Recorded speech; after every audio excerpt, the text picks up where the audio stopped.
On April 30, 1945, Adolf Hitler committed suicide in his Berlin bunker. Within hours, the heart of the Third Reich stopped beating. Without orders, without leadership, and with the enemy at the gates, the Nazi apparatus collapsed from within. The closest leaders panicked. Goebbels tried to maintain the illusion of a non-existent Reich. Himmler sought to negotiate with the Allies behind the back of his dead leader.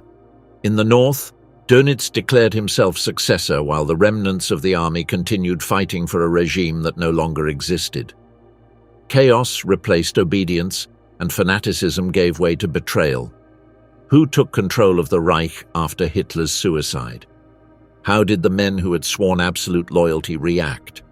Could the German people recognize their collective guilt? The echo of the bunker, the news that halted the Reich. The silence in the Führer bunker during the afternoon of the 30th of April, 1945, possessed an almost physical quality. After the shot that echoed in the concrete corridors, an unnatural stillness descended upon the underground facilities. The officials, secretaries and guards who inhabited that claustrophobic labyrinth beneath the Reich Chancellery experienced a moment of temporal suspension, as if time itself had hesitated in the face of the magnitude of the event that had just occurred. The death of Adolf Hitler was not announced with trumpets or official proclamations. For several critical minutes, only a small circle of people knew the reality of what had happened. Martin Bormann, the Führer's personal secretary and one of the most powerful men in the regime, was among the first to find out. His immediate reaction was one of calculated control, an expression he kept rigorously neutral while processing the implications of the power vacuum that had just opened up Joseph Goebbels, Minister of Propaganda and a devoted fanatic until his last breath, displayed a mixture of personal devastation and confirmation of his own apocalyptic prophecies. The SS guards who watched over the corridor were waiting for orders that were slow to arrive. Otto Günsche, Hitler's personal aide, and Heinz Linger, his valet, were tasked with the most immediate task, handling the physical remains of the leader whose charisma had defined an entire regime. The verification of the corpse was brief and pragmatic. Hitler and Eva Braun, who had chosen to share his final fate just a few hours after becoming his wife, lay on the sofa of the Führer's private study, the smell of bitter almonds from the cyanide mixed with that of gunpowder. The cremation in the Chancellery garden was carried out with an improvised urgency. The bodies were wrapped in military blankets and transported by the emergency staircase to the outside, where bomb craters and debris created a lunar landscape in what had been the administrative heart of the Third Reich. Gasoline was scarce even for this final purpose, but enough was gathered to accomplish the task. As the flames consumed the bodies, the men watching the improvised pyre remained in tense silence, interrupted only by the distant hammering of Soviet artillery that inexorably approached. The information began to leak through the bunker in whispers and meaningful looks. The secretaries who had typed the last political and personal testaments of Hitler just a few hours earlier understood the meaning of the sudden activity and the somber faces of the senior officers. Traudl Junge, one of the youngest secretaries, later described an atmosphere of unreality, as if all present were actors in a performance whose ending was already written but that they had to perform until the very last moment. The Nazi hierarchy, so meticulously constructed during 12 years of absolute power, began to disintegrate with a speed that surprised even those who had served it. The cult of personality that had sustained the regime now revealed its fundamentally fragile nature. Without the central figure of Hitler, the authority structures lost their gravitational reference point. Generals who had executed orders unquestioningly for years suddenly found themselves without a clear source of direction. Wilhelm Keitel, chief of the High Command of the Wehrmacht, received the news with a mixture of shock and operational paralysis. Alfred Jodl, chief of operations, tried to maintain an appearance of military normality, as if the established routines could somehow contain the collapse that was unfolding. But even these veterans of 1,000 battles understood that they had crossed a definitive threshold.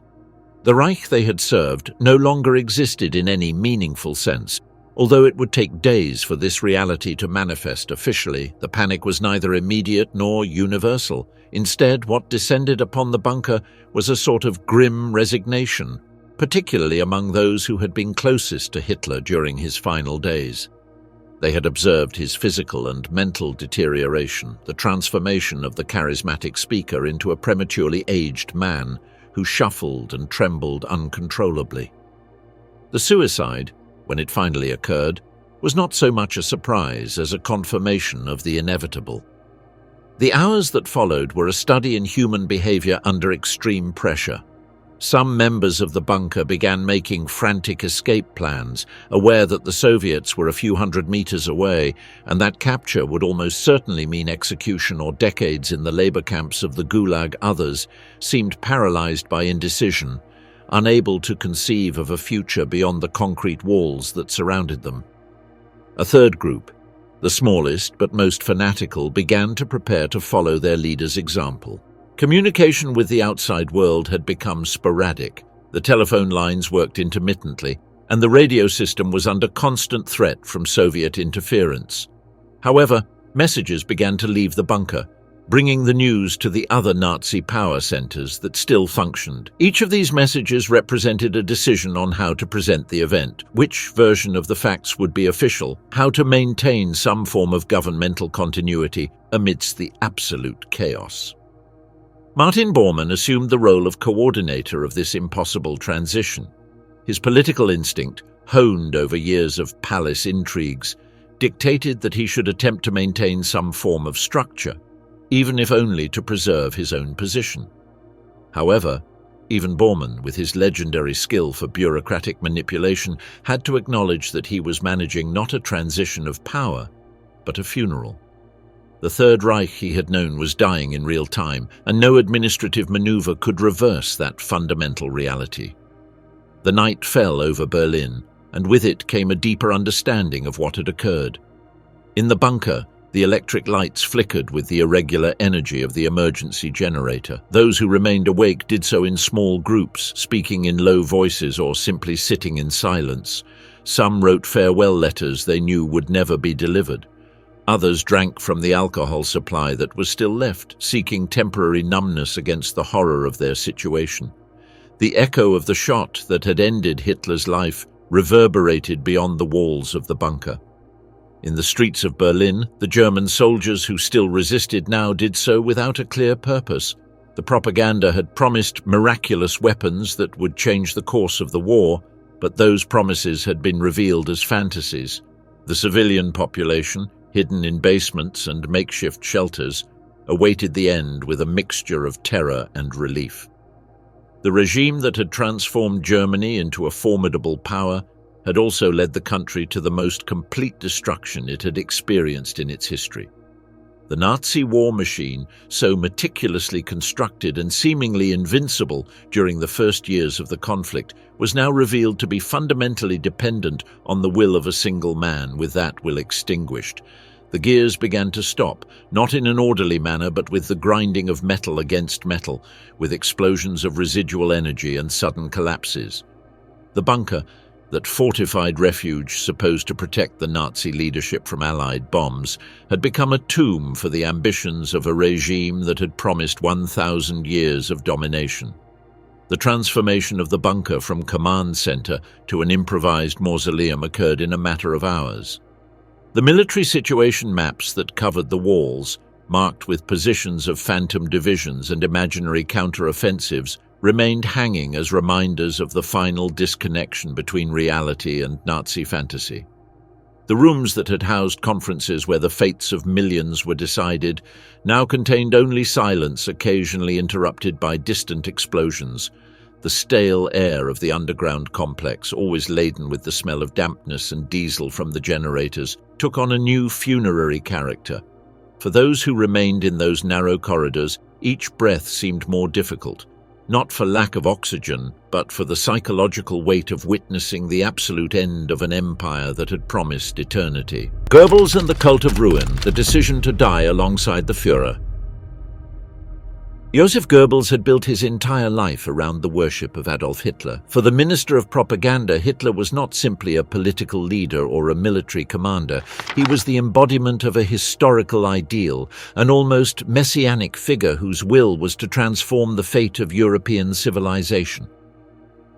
When the news of Hitler's suicide reached Goebbels, his reaction was of an intensity that surprised even those who knew his fanaticism. The transformation of Goebbels in the hours following Hitler's suicide was remarkable. The man who had orchestrated the most sophisticated propaganda machinery in modern history now adopted a different role, that of a conscious martyr, the last faithful witness of a cause he himself recognized as lost. However, for Goebbels, military defeat did not mean the invalidation of the Nazi project. On the contrary, he interpreted the final collapse as a kind of purification, an act of collective immolation that would give National Socialism its ultimate meaning. The logic of Goebbels during those final days operated on a plane that transcended the pragmatic considerations of survival or surrender. He had rejected repeated offers of evacuation, first for his family and then for himself. His wife Magda shared his apocalyptic vision with an equally fierce conviction. Together they had decided that they could not live in a world without Hitler, and more significantly that their 6 children should not grow up in a defeated and occupied Germany. General Hans Krebs, chief of the Army General Staff, tried to persuade Goebbels to consider alternatives. The military situation was desperate but not completely closed. There were still German units fighting on several fronts, and technically the government could continue from another location. Krebs argued from a professional military perspective. As long as a functional command structure existed, a German state existed. But Goebbels dismissed these arguments with a wave of his hand. For him, the German state had been synonymous with Hitler, and with Hitler dead, continuation made no sense. The decision regarding the Goebbels children represents one of the most disturbing aspects of these final days. Helga, Hilde, Helmut, Holder, Hedda, and Heide, whose ages ranged between 4 and 12 years, were kept in a routine of artificial normality during the last days in the bunker. They played in the narrow corridors, oblivious to the drama unfolding around them. Magda Goebbels read them stories and sang them songs while mentally preparing for what she considered her final act of maternal love. On the 1st of May in the evening, after the children were sedated with morphine administered by a doctor of the SS, Magda Goebbels gave them cyanide capsules. The execution of this plan required a determination that defies normal human understanding. Joseph Goebbels remained outside the room during the process, unable or unwilling to directly witness what he had helped decide. When it was all over, the bodies of the children were placed in their bunks, creating a scene of macabre tranquility amid the chaos of the bunker. Goebbels spent his last hours in a kind of ideological ecstasy, pronouncing what he considered final truths to anyone willing to listen. He spoke of historical inevitability, of necessary sacrifice, of how future generations would understand the meaning of what was happening. His rhetoric, polished over years of public speeches, acquired an almost religious quality. He quoted the ancient Germans, the Spartans at Thermopylae, any historical example of heroic resistance to the death. But beneath the grandiloquence there was also an implicit acknowledgement of failure. Goebbels had devoted his career to shaping public perception, to creating narratives that motivated and controlled millions. Now, in the end, his audience had been reduced to a handful of people trapped in an underground bunker as the enemy army approached. The propaganda machine he had led was silent. Radio stations had stopped broadcasting his messages. Newspapers no longer published his directives. The architect of Nazi propaganda found himself powerless to shape the meaning of his own death. The comparison with Hitler was inevitable and intentional. Goebbels had studied every aspect of his leader's suicide, seeking to emulate it in all but the method where Hitler had chosen the gun. Goebbels and his wife would opt for poison, but the symbolic intention was identical. To demonstrate they preferred death to the humiliation of capture. However, there was a crucial difference. Hitler had been the supreme leader, the man whose will had directed an empire. Goebbels was a follower, and his death would necessarily be a footnote in the history of the regime he had served. During the night of the 1st of May, Goebbels completed his final preparations. He wrote an addendum to his will, instructed his aide on the disposal of certain personal documents, and had final conversations with the few officers who still remained in the bunker. His composure was remarkable, as if he had rehearsed this moment for years. In a sense, perhaps he had. Drama and theatricality had been central components of his public identity, and he faced his final exit with the same attention to symbolic effect that he had applied to his propaganda campaigns. At dusk on the 1st of May, Joseph and Magda Goebbels ascended the bunker staircase to the Chancellery garden. The precise details of their final moments remain partially obscure, but the outcome was clear. Both died from cyanide poisoning, possibly combined with gunshots. Their bodies were partially burned, although not with the same success that had characterized Hitler's cremation. The Soviets would find the remains days later, along with those of their 6 children in the lower bunker. The death of Goebbels represented the end of an era in more than one sense. He had been one of the original Nazis, joined the movement from its days of street fighting in Berlin during the Weimar Republic. His loyalty to Hitler had been absolute and unbreakable, surviving all the crises and purges that had eliminated other early members of the party. In the end, that loyalty was revealed as a kind of spiritual enslavement, a complete identification with the leader that survival beyond him became literally inconceivable. The legacy of Goebbels is that of a man who dedicated a considerable intellect to serving evil. His genius for propaganda had helped bring Hitler to power and had maintained popular support for the regime even as it drove Germany toward the abyss. His decision to murder his own children rather than allow them to live in a post-Nazi world reveals the depth of his moral distortion. He died believing he was writing the final chapter of a heroic epic, but history would remember him as one of the main architects of an unprecedented human catastrophe. Goebbels' final correspondence with Dönitz revealed his mental state in the last hours. He insisted that any continuation of the German government must maintain National Socialist ideological purity, rejecting any compromise with the principles of the Reich. This obsession with doctrinal orthodoxy in the moment of total annihilation demonstrated how completely divorced he was from practical reality. For Goebbels, preserving the pure idea of National Socialism was more important than preserving German lives or facilitating a less chaotic transition. The last moments of Goebbels before going up to the Chancellery garden were observed by several members of the bunker staff who would survive to testify.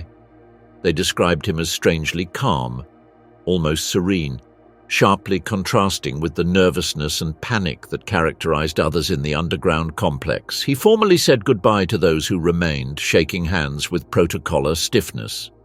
There were no dramatic final speeches or grand gestures. He simply walked to his death with the methodological determination that had characterized his entire career. Magda Goebbels' decision to actively participate in the murder of her children reveals a particularly disturbing dimension of Nazi fanaticism. As an educated upper-class woman who had deliberately chosen this destiny for her family, she represented how totalitarian ideology could transform basic maternal instincts into their complete opposite. The letters she left, addressed to her son from a previous marriage who lived outside of Germany, expressed pride in her sacrifice and confidence that future generations would understand her choice. This inability to recognize the monstrosity of her actions illustrated the depth of her evilness. The treatment of Goebbels' bodies by Soviet troops who discovered them days later reflected the attitude of the conquerors towards the conquered. The remains were photographed extensively, partly for forensic documentation, but also as trophies of victory. These images of the charred corpses circulated among Soviet officials as visual confirmation of the total collapse of the Nazi regime. The Soviets felt particular satisfaction in the capture of Goebbels' remains, whose propaganda had demonized the Soviet Union for years with particular virulence. The bunker room where the Goebbels children died remained sealed for days after the event. When it was finally opened by Soviet troops, the scene found was one of grotesque tranquility, the 6 bodies laid out on bunks, dressed in white nightgowns, appearing to be asleep except for the characteristic discoloration of cyanide poisoning. This careful preparation of the bodies contrasted horribly with the violence of the act itself, suggesting that the parents had tried until the end to maintain some illusion that this was an act of love rather than murder. The legacy of Goebbels, as the last loyal propagandist of Nazism, created a peculiar historical paradox. He had dedicated his entire life to building myths that justified the monstrous regime, and in his death, he tried to create one more myth, that of the heroic sacrifice for a lost cause. However, historical reality judged him not as a martyr, but as the supreme example of how intelligence and talent can be completely corrupted in the service of an evil ideology. The impossible escape, Bormann, Krebs, and the last attempts at survival. Martin Bormann faced Hitler's death with a fundamentally different mentality than Goebbels. Where the Minister of Propaganda saw epic tragedy and redemptive sacrifice, Bormann saw an operational problem that required pragmatic solutions. His primordial instinct was not self-immolation but survival, and during the chaotic hours following Hitler's suicide, that instinct drove him to attempt to maintain some form of administrative continuity while simultaneously seeking escape routes. Bormann's position in the Nazi regime had been unique. Officially, he was Hitler's personal secretary and head of the party chancellery, but his real power had stemmed from his unrestricted access to the Führer. For years, Bormann had controlled who could see Hitler, what documents reached his desk, how his often vague decisions were implemented. He was the indispensable gatekeeper, the man who translated the dictator's whims into executable policies. Now, with Hitler dead, that role had disappeared instantly. However, Bormann tried to maintain a fiction of continuous authority. In the hours immediately following the suicide, he oversaw the drafting and transmission of official messages. Hitler's political testament had appointed him as the party minister, a position that technically kept him in the power circle of the new government under Admiral Dönitz. Bormann attempted to use this designation to assert his continued relevance, sending telegrams that issued orders and instructions as if the Nazi command system was still functioning normally. The reality was very different. The Reich was disintegrating not in days but in hours. Communications were constantly interrupted. Military units lost contact with the Central Command. Regional party leaders made unilateral decisions about surrender or continuation of resistance.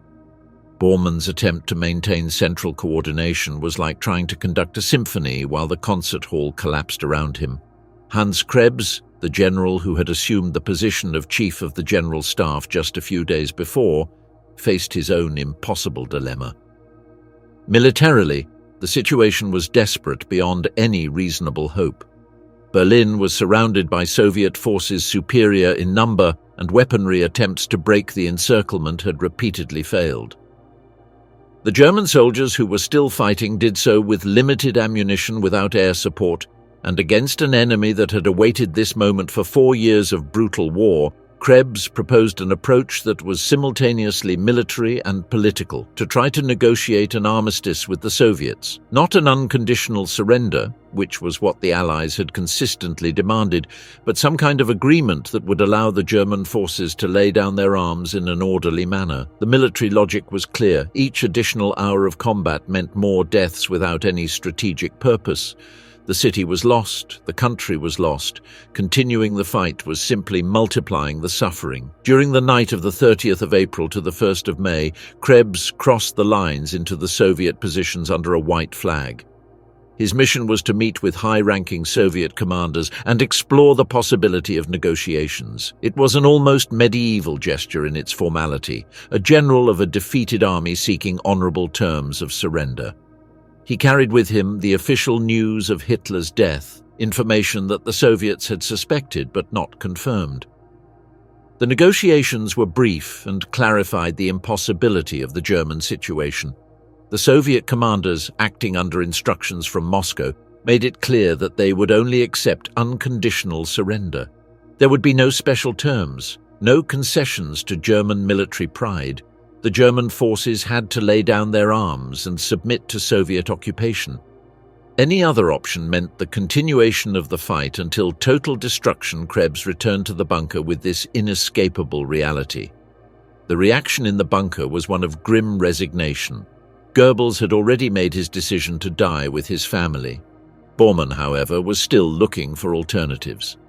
On the 1st of May, while Goebbels executed his fatal plan, Bormann coordinated preparations for an attempt at a mass escape from the bunker. The idea was to wait until after nightfall, then attempt to cross the Soviet lines in small groups, taking advantage of the darkness and the confusion of urban combat. The plan was desperate from the start. Berlin was completely surrounded. The Soviets controlled all the main exit routes and had established checkpoints at key crossings. The subway tunnels, which some thought to use as escape routes, were flooded in many sections or filled with civilian refugees. The probability of success was minuscule, but for many in the bunker, even a small chance of survival was preferable to the certainty of capture. The night of the 1st to the 2nd of May, multiple groups left the bunker at different times and in different directions. Bormann was part of one of these groups, moving through the shattered streets of Berlin in an attempt to reach the Western German lines. The precise details of what happened next have been the subject of debate and speculation for decades. What is clear is that Bormann never reached safety. His body was discovered years later near the Lehrte train station, suggesting that he died during the escape attempt, possibly by suicide. Upon realizing that escape was impossible, Krebs did not attempt to escape. After the failure of the negotiations with the Soviets, he returned to the bunker and remained there. At some point during the night of the 1st to the 2nd of May, he made the decision to take his own life, choosing cyanide as his method.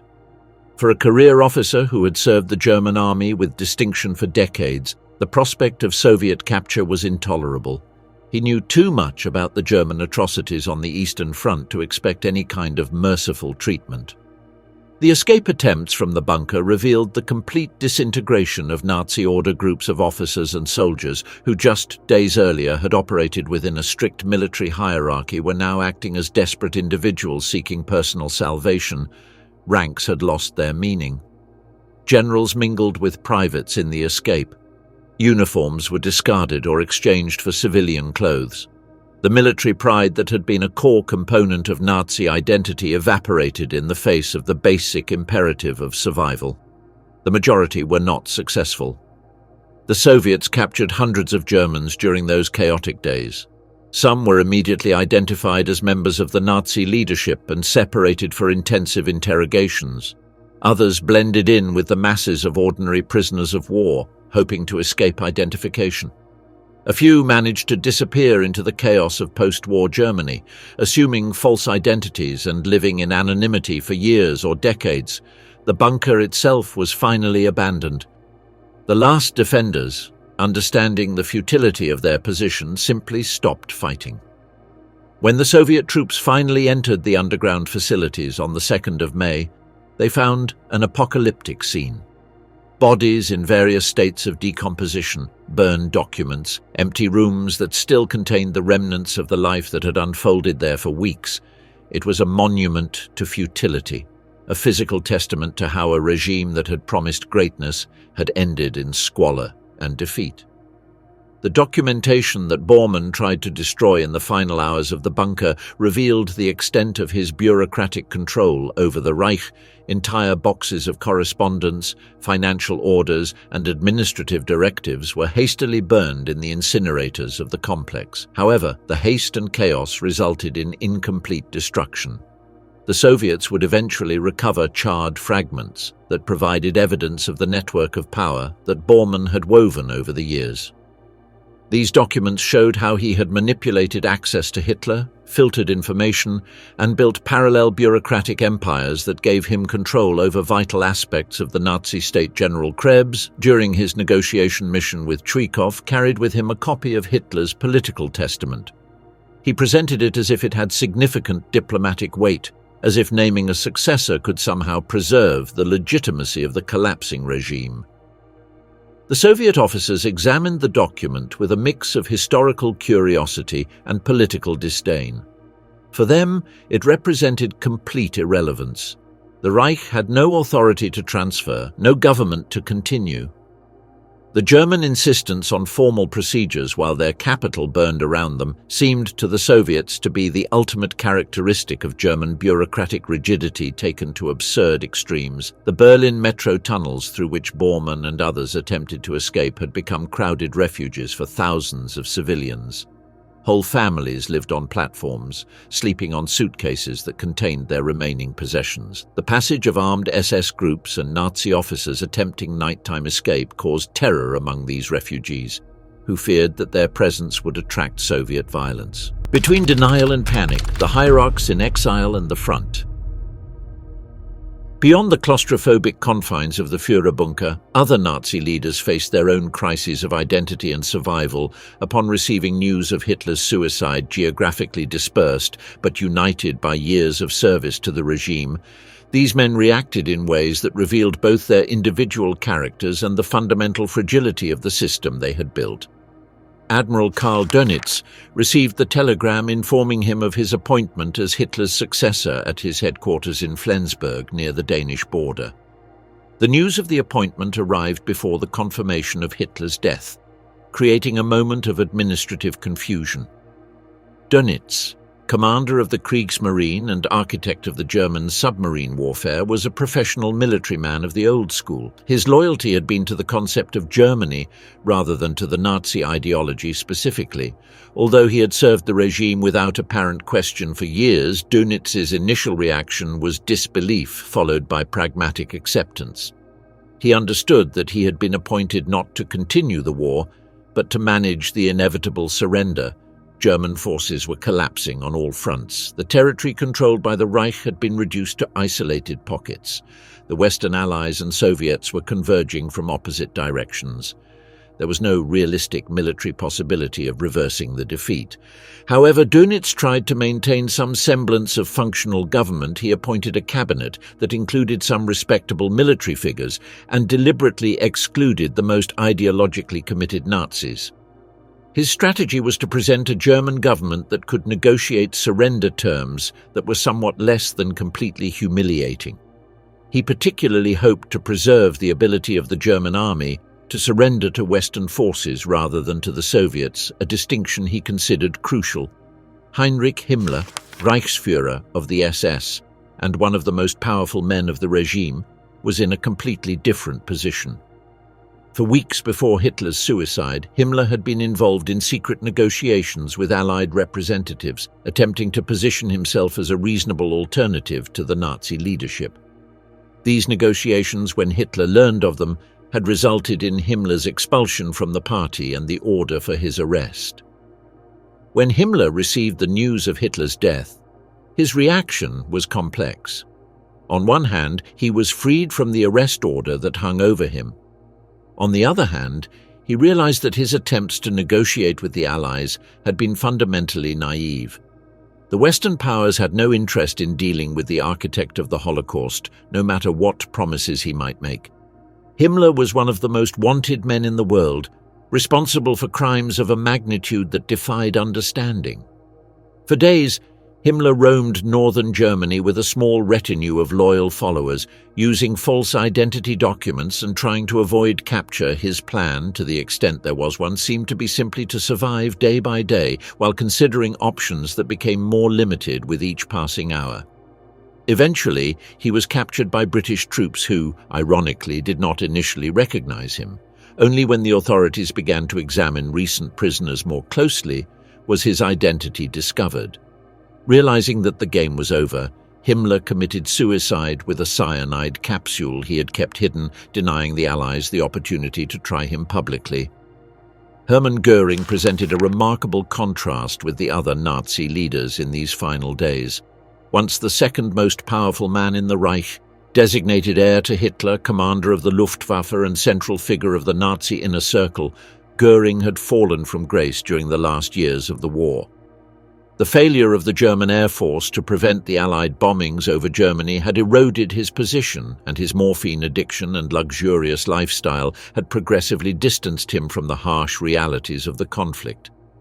In April of 1945, Göring was in Berchtesgaden in the Bavarian Alps, far from Berlin and Hitler's direct control. When he received news that Hitler was trapped in Berlin and possibly out of communication, Göring interpreted this as an opportunity to assume leadership under the terms of his old designation as successor. He sent a telegram to Hitler requesting confirmation that he should assume full command of the Reich. The telegram from Göring was intercepted by Bormann, who presented it to Hitler as evidence of treason. Hitler, in one of his final acts of authority, ordered the arrest of Göring and his removal from all positions. For Göring, this represented the culmination of his fall from the heights of power. When the Allies finally captured him in May, he was under house arrest ordered by his own government, a prisoner of the Nazis before becoming a prisoner of the Allies. Göring's reaction to these humiliations was curiously philosophical. Unlike Himmler, who attempted to evade capture until the end, or Goebbels, who chose suicide, Göring seemed resigned to facing Allied justice. During the Nuremberg trial, he would present himself as the last representative of the old Nazi order, defending the actions of the regime while attempting to distance himself from its most atrocious crimes. His final suicide on the eve of his scheduled execution would be a last act of defiance, denying his captors the satisfaction of the gallows. Albert Speer, Minister of Armaments and personal architect of Hitler, held an ambiguous position in the Nazi leadership. He had been one of Hitler's favorites, valued for his administrative efficiency and his ability to maximize war production even under intensive bombing. However, during the final months of the conflict, Speer had begun to question the wisdom of continuing a clearly lost war. When the news of Hitler's death reached Speer, he was far from Berlin, having deliberately avoided returning to the bunker during the final days. His reaction was one of relief mixed with apprehension about the future. Speer understood that, unlike Himmler or Göring, he could potentially survive the regime. He had not been directly involved in the most notorious atrocities, and his role had been mainly administrative. This assessment would prove partially correct. Speer would be tried in Nuremberg but would receive a prison sentence instead of execution, partly due to his willingness to accept collective responsibility while denying knowledge of the worst crimes. Joseph Dietrich, commander of the SS Panzer Forces, was at the front when he received the news. For military commanders like him, Hitler's suicide represented a release from an impossible problem. For months, they had been carrying out orders they knew were militarily absurd, sacrificing soldiers in doomed operations because the alternative was to be accused of treason. With Hitler dead, these commanders could finally act according to their professional military judgment, which in most cases meant seeking terms of surrender that minimized additional casualties. Reactions at the lowest levels of Nazi leadership varied greatly. Some regional party leaders attempted to negotiate independent local surrenders, hoping that cooperation with the Allies might result in more favorable treatment. Others destroyed compromising documents and attempted to disappear into the general population.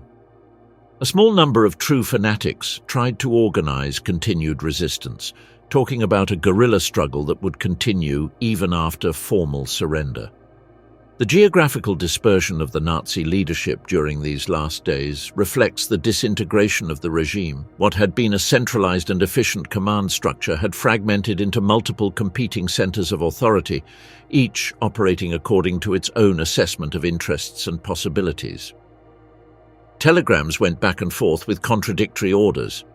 Local commanders made unilateral decisions. The Nazi bureaucracy, so meticulously organized during years of peace and war, simply ceased to function as a coherent system. This fragmentation revealed a fundamental truth about the nature of the Nazi regime. Despite all its propaganda about unity and shared purpose, the system had been primarily sustained by the will of one man and the fear he inspired.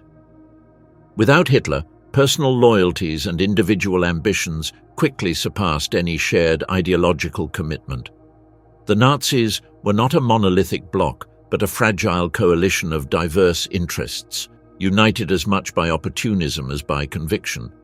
Himmler's capture by British troops was the result of incompetence in disguise rather than superior Allied intelligence. He had adopted the identity of Heinrich Hitzinger, a member of the field secret police, but had kept his personal documents hidden in his clothing.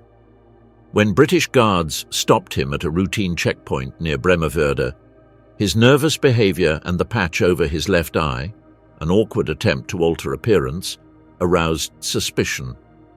During preliminary interrogation, he confessed his real identity, apparently believing he could negotiate with British captors as he had fantasized for weeks. His suicide with cyanide moments later was so abrupt that the guards barely had time to react.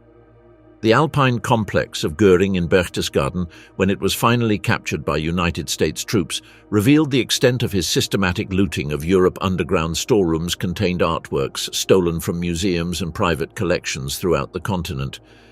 Paintings by old masters were carelessly stacked next to ancient sculptures and medieval tapestries.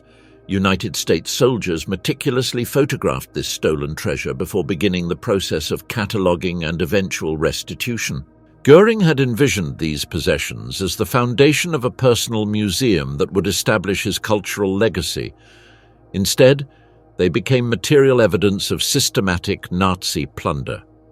The relationship between Dönitz and Speer during the last days of the regime was marked by shared pragmatism but also by tensions over strategy. Speer had spent the last weeks of the war discreetly sabotaging Hitler's orders to destroy German infrastructure in a scorched earth policy. Dönitz, although he also recognized the futility of continued resistance, maintained a facade of military continuity that Speer considered counterproductive. Echoes in military commands: resignation, fury, and disintegration.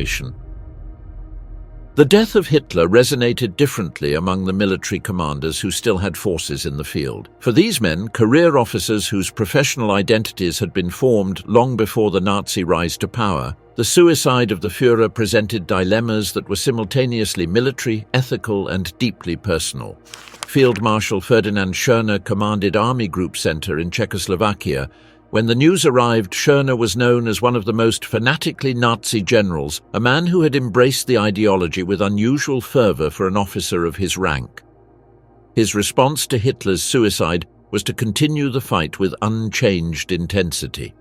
He issued orders that any soldier attempting to surrender would be summarily executed for treason. His determination to maintain discipline through terror reflected both his ideological commitment and his refusal to accept the reality of defeat. However, even under Schörner's command, the German forces were disintegrating. The soldiers saw no purpose in continuing a fight that was clearly lost. Desertions increased daily. Entire units simply stopped fighting and began moving westward, hoping to surrender to the Americans rather than the Soviets. Mid-ranking officers faced impossible decisions: follow orders that guaranteed more useless deaths, or act according to their judgment and risk execution for insubordination. On the Western Front, the situation was different but equally chaotic. Field Marshal Albert Kesselring, commander in Italy, had been in secret negotiations for the surrender of his forces even before Hitler's death. For Kesselring, a pragmatic military professional, the continuation of combat after the outcome was evident was simply a criminal waste of lives. When the news of the suicide arrived, it accelerated the negotiations, seeing in the death of the Führer a release from the political restrictions that had complicated his previous efforts. The Wehrmacht in Norway presented another case. Far from the main fronts and relatively intact, these forces theoretically could have continued to resist for several weeks, but the local commander, upon learning of Hitler's death and Dönitz's appointment, immediately recognized that the war was over in any meaningful sense. He began preparations for an orderly surrender, prioritizing the safety of his troops over any consideration of continuing a symbolic resistance. On the Eastern Front, where German atrocities had been most extreme and where soldiers justifiably feared Soviet capture, the situation was more desperate. Commanders faced the dilemma of how to protect their men while accepting the inevitability of defeat. Some attempted to negotiate local surrenders that would allow German units to move west before laying down their arms. Others simply ordered their troops to disperse, hoping that individual soldiers would have better chances of survival than organized military formations. Admiral Hans-Georg von Friedeburg, who would be sent by Dönitz to negotiate the formal surrender with the Western Allies, represented military professionalism divorced from political ideology. His task was purely technical: to formalize the surrender of the German forces in a way that minimized chaos and preserved as many German lives as possible. When he completed this mission, he would commit suicide, apparently unable to live with the humiliation of having presided over the total defeat of the German armed forces among the mid-ranking officers. Reactions varied widely. Some, particularly those younger ones who had been trained entirely during the Nazi era, experienced a profound identity crisis. Hitler had been an almost divine figure to them, and his death left an ideological void they could not fill. Others, older officers who remembered the German army before Nazism, saw in Hitler's death an opportunity to restore some version of professional military honor. The final orders that circulated among the German military units during these days reflected this confusion. Some commanded continuous resistance until death. Others authorized local surrenders under specific conditions. Some simply instructed unit commanders to use their own judgment. The chain of command, so crucial to military effectiveness, had been broken not only physically by disruptions in communication, but conceptually by the absence of clear authority. Allied propaganda played a role in speeding up the collapse. Loudspeakers broadcast messages in German, informing the troops that Hitler was dead and that continued resistance was futile. The planes dropped leaflets with instructions on how to surrender safely. This psychological campaign was particularly effective because it confirmed what many German soldiers already suspected, that they had been abandoned by their leadership and that continuing the fight would only result in their own purposeless death. The disintegration of the Wehrmacht during these final days was remarkably rapid. What had been one of the most effective military forces in modern history crumbled in a matter of days. Units that had fought fiercely just weeks earlier simply ceased to exist as cohesive military formations. Soldiers deserted, surrendered en masse, or simply walked home, discarding weapons and uniforms along the way. This military disintegration reflected a deeper truth about the nature of the war that Germany had waged. The German army had operated under a highly centralized command structure where individual initiative was less valued than obedience to higher orders. When that command structure collapsed, the ability of individual units to operate effectively evaporated. The German soldiers, trained to follow orders, suddenly found themselves without clear orders to follow. The contrast with the Allies was stark. The American, British, and Soviet forces operated under systems that allowed greater initiative at lower levels of command. When higher commands were disrupted, the units could continue functioning effectively based on the initiative of officers and non-commissioned officers. This contrast became evident during the last days of the war, when the Allied forces continued operating effectively while the German forces were disintegrating. The German military leaders, reflecting later on these events, often blamed the Nazi political leadership for the catastrophe. They argued that Hitler had constantly interfered in military decisions, rejecting sensible tactical withdrawals in favor of orders to defend to the last man, which only resulted in unnecessary losses. This narrative of a professional Wehrmacht betrayed by incompetent political leadership would become common in the post-war years, although later historical studies would reveal the high degree of the army's complicity in the regime's crimes. The German soldiers captured in the last days of April and the first days of May faced radically different fates, depending on the geographical location of their capture. Those taken prisoner by Western forces generally could anticipate treatment in accordance with the Geneva Convention, although conditions in temporary prisoner camps were frequently severe due to overwhelming numbers. Those captured by the Red Army faced a much darker prospect. Years of brutal war on the Eastern Front, massive German crimes in Soviet territory, and Soviet thirst for revenge and reparations through forced labor meant that Soviet captivity frequently equated to a death sentence delayed by disease, hunger, or exposure. The final death marches of concentration camp prisoners continued even after news of Hitler's suicide began to circulate. SS guards, operating under the inertia of previous orders and fear of consequences for releasing prisoners who could testify against them, forced thousands of weakened inmates to walk towards senseless destinations. Many died along the way from exhaustion or were executed when they could not keep pace. These final atrocities, committed when German defeat was absolutely clear to everyone, demonstrated how the Nazi system continued to produce death even in its last throes. The phenomenon of werewolves, Nazi guerrillas who would supposedly continue the resistance after defeat, turned out to be mostly propaganda without substance.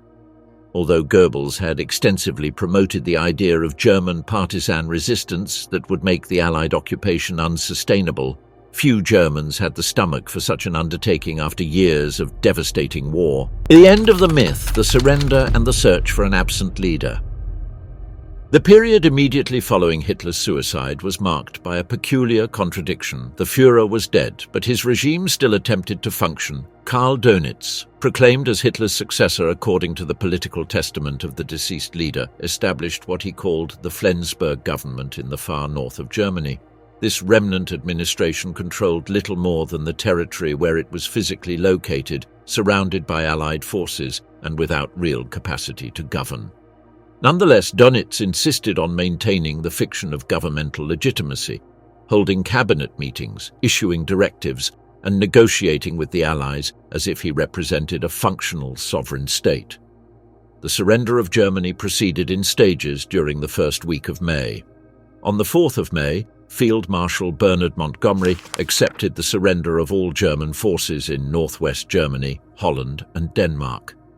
On the 5th of May, German forces in Bavaria and Western Austria surrendered to American forces.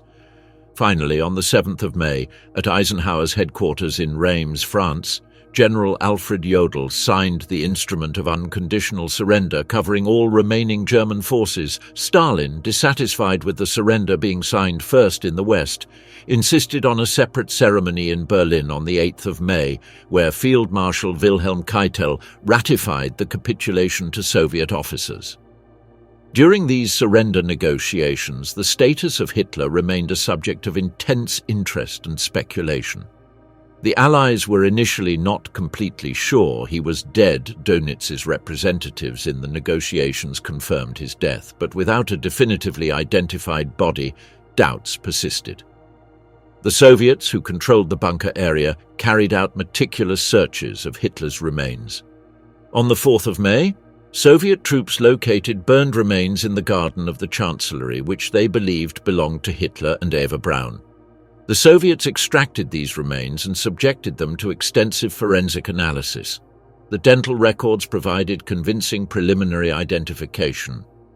However, Stalin deliberately maintained public ambiguity about Hitler's fate for years. In conversations with Western leaders in Potsdam in July of 1945, Stalin suggested that Hitler could have escaped, possibly to Spain or Argentina. This deliberate misinformation served Soviet political objectives. It created tension among the Western Allies, suggested they might be hiding the fugitive Führer, and allowed Stalin to keep the subject of Hitler alive as a propaganda tool. The ambiguity about Hitler's fate fueled conspiracy theories that would persist for decades. Without definitive visual confirmation of Hitler's corpse, the photographs of the burned remains were gruesome but not conclusively identifiable to the public. Stories circulated that he had escaped at the last moment. He had supposedly used a double in the bunker while he fled by plane or submarine to prepared refugees in South America. These theories, although debunked by overwhelming evidence from multiple eyewitnesses to his death and the Soviet forensic findings, held appeal for those who wanted to believe that the Führer had outsmarted his enemies one last time, or for those for whom the simple truth of suicide in defeat was narratively unsatisfying. The government of Dönitz attempted to maintain a fiction of state continuity, but the Allies had no intention of recognizing Nazi legitimacy of any kind. On the 23rd of May, British troops arrested Dönitz and his entire cabinet in Flensburg. The act was carried out with calculated deliberation. The Allies wanted to make it absolutely clear that they did not consider the Nazi regime in any form to be a valid interlocutor. Germany would not have its own government, but would be administered by Allied military occupation authorities, divided into 4 zones controlled by the United States, Great Britain, France, and the Soviet Union. With the arrest of Dönitz and the formal dissolution of the last Nazi government, the question became how to deal with the myth of Hitler himself. For millions of Germans, Hitler had been the center of political and psychological orientation for more than 1 decade. Nazi propaganda had built a cult of personality that presented the Führer as the savior of Germany, an infallible leader whose vision guided the nation toward destined greatness. The ignominious suicide in a bunker while his capital fell to the enemy fundamentally contradicted this carefully constructed narrative. The Allies recognized the need to systematically demystify Hitler and Nazism. The occupation authorities began extensive denazification programs designed to expose the regime's crimes and educate the Germans about historical reality versus the propaganda they had consumed. Movie theaters were requisitioned to screen footage of the liberation of concentration camps, forcing local populations to visually confront the atrocities committed in their name. Newspapers under Allied control published detailed descriptions of Nazi crimes documented by investigators. However, the demystification of Hitler was complicated by several factors. First, the complete devastation of Germany, cities in ruins, shattered economy, millions of dead, created an environment where many Germans were more concerned with immediate survival than with confronting the recent past. Second, admitting the complete truth about the Nazi regime required acknowledging uncomfortable collective guilt. It was easier for many to adopt the narrative that they had been deceived by Hitler rather than recognize their active participation or passive complicity in mass crimes. The void left by Hitler's death also raised questions about German national identity. For 12 years, the Nazi state had attempted to merge German identity with National Socialism. Hitler had declared that the Reich would last 1,000 years, representing the historical destiny of the German people. With the total collapse of this project, a fundamental question remained. What did it mean to be German if not being Nazi? This identity crisis would affect German political culture for generations. In the East, under Soviet occupation, denazification proceeded with a different approach. The Soviets emphasized the narrative that Nazism had been a product of capitalism and German militarism, and that building a socialist state would eliminate the roots of fascism. Former Nazis who accepted this ideology could find a place in the new East German order if they demonstrated usefulness to the communist regime. This pragmatic approach created a situation where many former Nazis simply changed ideological loyalties superficially while maintaining positions of power. In the West, the process was ostensibly more rigorous but also faced contradictions. The initial denazification was thorough, with extensive questionnaires and tribunals classifying Germans according to levels of Nazi involvement. However, as the Cold War began and the Western Allies saw West Germany as a necessary bulwark against Soviet expansion, enthusiasm for denazification waned. By the early 1950s, many former Nazis had been rehabilitated and reintegrated into West German institutions, including government, business, and legal sectors. The handling of Hitler's physical legacy also revealed tensions over how to manage his memory. The Soviets initially preserved the identified remains of Hitler, keeping them in intelligence facilities under absolute secrecy. It was not until 1970 that these remains were finally cremated and the ashes scattered, eliminating any possibility of the burial site becoming a shrine for neo-Nazis. The bunker itself in Berlin was sealed, then partially destroyed, and eventually built over to prevent it from becoming a place of pilgrimage. Berghof, Hitler's Alpine retreat in Obersalzberg, was looted by Allied troops after the war and then demolished by Bavarian authorities in 1952 to prevent Nazi tourism. Other sites associated with Hitler and the Nazi regime faced similar fates: demolition, reconfiguration, or reinterpretation to deny neo-Nazis spaces of positive memory. This effort to remove the physical markers of the Nazi regime reflected an understanding that political myths require material anchors to maintain power. The Nuremberg trials, starting in November of 1945, provided a public forum to thoroughly document the crimes of the Nazi regime. The prosecutors presented mountains of documentary evidence: written orders, internal memorandums, concentration camp records, film footage. The testimonies detailed the bureaucratic machinery of genocide, the decisions that led to war of aggression, the system of slave labor. Although Hitler himself could not be tried, his regime was effectively prosecuted in absentia, with surviving leaders defending or denouncing the deceased Führer according to legal convenience. For Holocaust survivors and other victims of Nazism, Hitler's death by suicide rather than by justice was deeply unsatisfying. He had evaded personal accountability for his crimes, controlling the circumstances of his death as he had controlled so much of his life. This sense of incomplete justice contributed to the determination to thoroughly prosecute surviving Nazi leaders. If Hitler could not be punished, at least his subordinates would face consequences for their actions. However, there was also a grim acknowledgement that Hitler's death was appropriately pathetic. The man who had dreamed of reshaping Europe, who had sent millions to their deaths in his wars of conquest, had ended up trapped in an underground bunker, his grand ambitions collapsed into the charred ruins of his capital. He had preached about the survival of the fittest, but had demonstrated an inability to adapt when fortune turned against him. He had glorified violence and war, but lacked the courage to face the consequences of his actions, choosing instead cowardly self-destruction. The myth of Hitler as an invincible leader, strategic genius, and savior of Germany had been completely shattered by the reality of total defeat. German cities lay in ruins. Millions had died. The country was occupied, divided, and stripped of sovereignty. The 1,000-year Reich had lasted a little more than a decade and had left the nation in a worse situation than when it began. This discrepancy between grand promises and catastrophic results made it impossible to maintain the heroic image of Hitler, except for more devoted fanatics. Even so, the process of fully confronting the reality of Hitler and his regime would take generations.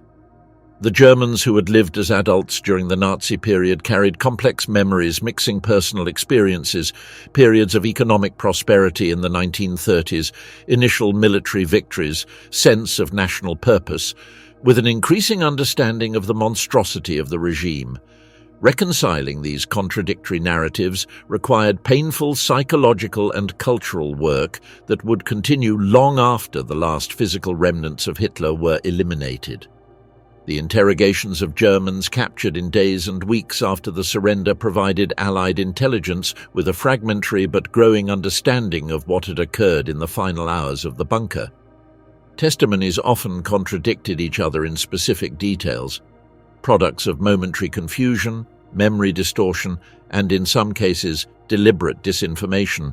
Reconstructing the precise sequence of events required meticulous analysis of these discordant sources. Soviet investigators with direct access to the bunker site had an initial advantage, but also a political agenda that colored their public conclusions. The search for Hitler's body by Soviet troops was driven partly by forensic necessity, but also by symbolic dimension. Capturing the physical remains of the Führer represented the ultimate trophy, tangible proof of Soviet victory. Soldiers meticulously dug in the Chancellery Garden, sifting through charred earth and debris.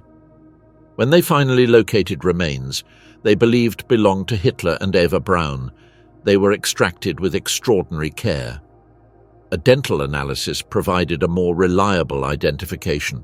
Hitler's dental technicians had been located and their records compared with the found jaws.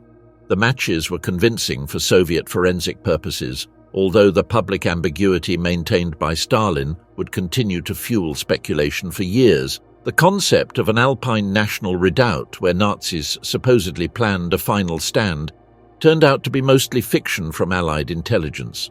Although some minor preparations had been made, there was never a serious, coherent plan for the mountain stronghold. However, the Allied belief in this possibility influenced final military strategy, accelerating advances towards southern Germany and Austria. The silence after the Reich: memory, denial, and legacy. The death of Hitler marked the end of the Third Reich as a political entity, but the beginning of long and complex struggles over memory, responsibility, and historical meaning. In the years and decades that followed, The reaction to the Führer's suicide and the collapse of his regime would evolve through distinct phases as Germany and the world tried to understand what had happened and why the first post-war years were dominated by material survival and reconstruction urgencies. For millions of displaced Germans living among ruins, facing hunger and foreign occupation, there was little emotional energy for deep historical introspection. The common narrative that emerged in this period was one of collective victimization. Germans had been deceived by Hitler and his clique, had suffered under Allied bombings, and now suffered under occupation. This convenient narrative allowed avoiding more difficult questions about voluntary participation in Nazi crimes. The war crimes trials, particularly those of Nuremberg, forced a public confrontation with the reality of the Nazi regime. The revelations about extermination camps, the slave labor system, medical experiments, and other crimes were impossible to completely ignore. However, many Germans responded with various forms of denial. Some insisted that the crimes had been exaggerated by Allied propaganda. Others admitted that atrocities had occurred but claimed they had been the work of a small Nazi elite while the general population remained ignorant. Few were initially willing to accept the concept of collective guilt proposed by some Allied thinkers. The figure of Hitler himself became the focus of complex mythological elaboration. For the minority of unrepentant Nazis, Hitler remained a hero betrayed by weak subordinates and impossible circumstances. This narrative of, "if only Hitler had known," or "if only we had more time," allowed ideological loyalty to be maintained while rationalizing defeat. For the majority of Germans, however, Hitler gradually became a convenient scapegoat. He and his inner circle were responsible for everything bad, while ordinary aspects of life under Nazism could be remembered in a less critical manner. The first memoirs of Nazi figures, particularly those of Albert Speer, contributed to this revised mythology. Speer, in his writings from prison and thereafter, presented an image of himself as an apolitical technocrat who had been seduced by Hitler's charisma, but had remained ignorant of the worst crimes. This self-exculpatory narrative was transparently false. Speer had been deeply involved in the exploitation of slave labor and had known of extermination programs, but it resonated with German audiences eager to find models of how to reconcile past participation with present democratic values. As the Cold War emerged, the meaning of Hitler and Nazism was reinterpreted through ideological lenses of new conflict. In West Germany, the dominant anti-communist narrative emphasized continuity between Nazism and Soviet communism as twin forms of totalitarianism. This equation allowed West Germans to position themselves as allies of the West against a new totalitarian threat, diverting attention from historical responsibilities. In East Germany, the communist regime promoted a narrative that fascism had been the manifestation of advanced capitalism and that the construction of socialism represented a complete break with the Nazi past, despite many former Nazis having found positions in the East German state apparatus. During the 1950s and early 1960s, West Germany experienced a period that historians have called communicative amnesia, a widespread social reluctance to discuss the Nazi past in detail. Families avoided questions about what the grandparents had done during the war. The educational system treated the Nazi period superficially. Many former Nazis had been reintegrated into positions of authority in government, business, law, and academia. This normalization of former Nazis was partly a practical necessity. So many had been involved in the regime that it was impossible to rebuild a society completely without them. But it also reflected a deeper reluctance to confront the full implications of the past. This silence began to break in the 1960s, particularly with the generation of Germans born during or after the war who were beginning to ask difficult questions to their parents. The Auschwitz trials in Frankfurt from 1963 to 1965, where ordinary concentration camp guards were prosecuted for their crimes, forced renewed public confrontation with details of genocide television series like Holocaust in 1979, reached massive audiences with emotional portrayals of the extermination program, provoking national discussions. The question of Hitler's suicide and the reactions of Nazi leaders periodically emerged in these broader debates. For some analysts, the willingness of so many Nazi leaders to commit suicide rather than face justice demonstrated the moral bankruptcy of the regime. They recognized that they could not defend their actions under honest scrutiny. For others, these suicides were acts of cowardice that deprived the victims of the satisfaction of seeing the perpetrators held publicly accountable. Historians, particularly starting in the 1970s and 1980s, began to examine more systematically how the ordinary German population had responded to the Nazi regime. Works like those of William Sheridan Allen on small German towns, or those of Ian Kershaw on popular opinion in Nazi Bavaria, revealed complex images of support, adaptation, and resistance that challenged simplistic narratives of a completely deceived or completely complacent population. This research showed that many Germans had actively supported aspects of the Nazi regime, particularly its economic and nationalist policies, while having reservations about other aspects, especially religious persecutions and open violence. The German reunification in 1990 brought new complexities to these discussions of memory. East Germany had developed its own memory culture about Nazism that differed significantly from the Western one. Integrating these divergent narratives while simultaneously dealing with the legacy of the East German communist regime presented formidable challenges.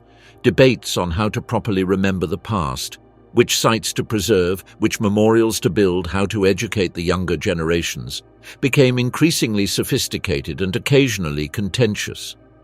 In recent decades, Germany has developed what many consider the most responsible model for confronting the problematic national past.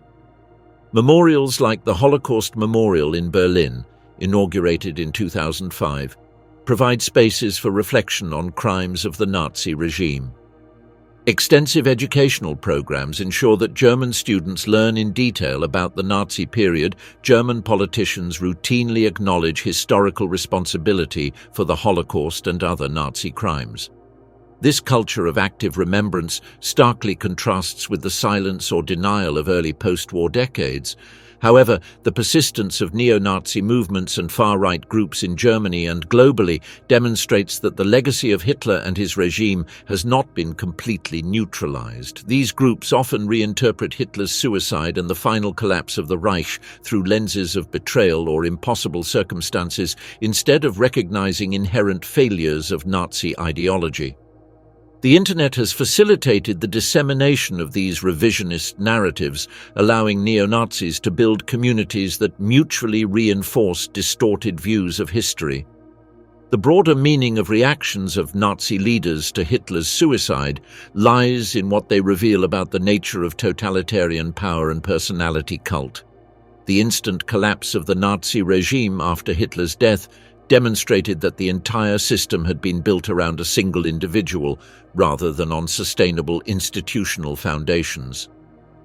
This extreme personalization of power meant that without Hitler, the entire structure lacked coherence or purpose. The remaining Nazi leaders, deprived of the gravitational center around which they had orbited, proved incapable of maintaining the system or articulating an alternative vision for the future. The peculiar silence that followed the collapse of the Reich, that period of psychological adjustment as the Germans and the world tried to comprehend the magnitude of what had occurred, remains as a reminder of how difficult it is for societies to confront catastrophic moral failures. The temptation to minimize, rationalize, or shift responsibility is intense. Overcoming these tendencies requires sustained will to face uncomfortable truths about the past, work that Germany has undertaken more completely than many other nations with problematic histories, but which remains continually challenging. Hitler's suicide was not simply an isolated historical event, but a symbolic moment that encapsulated the complete bankruptcy of the Nazi project. The reactions of those around him, from Goebbels' suicidal fanaticism to Dönitz's calculated pragmatism, from desperate escapes to weary surrenders, demonstrated that without Hitler's central figure, the entire regime revealed its inner emptiness. They had built a system based on the power of individual will, racial mythology, and organized violence. When power and myth collapsed, only violence remained directed inward. Against perceived enemies, against their own followers, ultimately against themselves. The legacy of these final days continues to resonate not as nostalgia for a lost regime, but as a historical warning about where extreme authoritarianism leads the Reich, that promised 1,000 years lasted 12 and ended in ruins and genocide. The leaders who proclaimed superiority ended up dead by their own hands or captured, tried, and executed as criminals. The Führer who promised eternal glory to Germany instead delivered total defeat and lasting historical shame. Understanding the reactions of Nazi leaders to Hitler's suicide thus requires more than the factual reconstruction of events. It requires recognizing the psychological dynamics of a cult of personality, the temptation of denial in the face of ideological collapse, and the capacity of human beings to rationalize participation in massive evil. These dynamics are not unique to Nazi Germany, but represent human potentials that reappear in different contexts, when conditions allow authoritarian personalities and extremist movements to seize power. The ruins of Berlin in May of 1945, silent except for the occasional crackling of fires that still burned among the debris, represented more than the end of the war. They represented the final consequences of taking totalitarian ideology to its logical conclusion. The silence that followed the chaos was not peace, but exhaustion, of a nation, of a system, of ideas that had consumed Europe. From that silence would eventually emerge a painful understanding of what had occurred, and a determination, at least in some, to ensure that such catastrophes were not repeated. The reactions of Nazi leaders to Hitler's suicide remain as case studies in extremes of human behavior under extreme pressure. Fanaticism that will prefer self-destruction to admitting error, pragmatism that will attempt to preserve personal position regardless of the moral collapse of the system, and finally, the inevitability of accountability when power structures based on fundamentally unsustainable injustice finally crumble. The silence after the Reich was a prelude not to restoration but to reconstruction on completely new foundations, a painful process that recognized that the future required a total rejection of the past that had culminated in those final apocalyptic hours in the bunker under Berlin. The first attempts to systematically document reactions of Nazi leaders to Hitler's suicide faced considerable obstacles. Surviving witnesses had clear incentives to minimize their own complicity or exaggerate their distance from the core of the regime. Written documentation had been extensively destroyed in the final days. The physical evidence of the bunker was initially under exclusive Soviet control, limiting access for Western historians. This fragmentation of sources contributed to the persistence of conspiracy theories and contradictory narratives that would continue to circulate for decades. The transformation of sites associated with Hitler and the final days of the Reich into spaces of memory was a complex and often contentious process. East Berlin, under Soviet control, developed a narrative that emphasized the Soviet victory over fascism, while minimizing aspects that could complicate relations with Communist East Germany. West Berlin, although theoretically interested in historical preservation, also faced pressures to avoid creating sites of neo-Nazi pilgrimage. The result was that many sites were deliberately obscured, destroyed, or reconfigured in ways that complicated an accurate historical understanding. The cinematic and literary treatment of Hitler's suicide and reactions of Nazi leaders evolved considerably over the decades. Early portrayals tended toward dramatic simplification, presenting final events as a predictable culmination of the villain's path. Later, more sophisticated treatments attempted to explore the psychological complexities and historical contexts that had produced these extreme moments. However, the challenge persisted: how to represent these events in a historically accurate manner without inadvertently humanizing perpetrators of mass atrocities or creating narratives that could be appropriated by neo-Nazi movements. This dilemma continues to inform debates on the appropriate representation of Nazism in contemporary popular culture.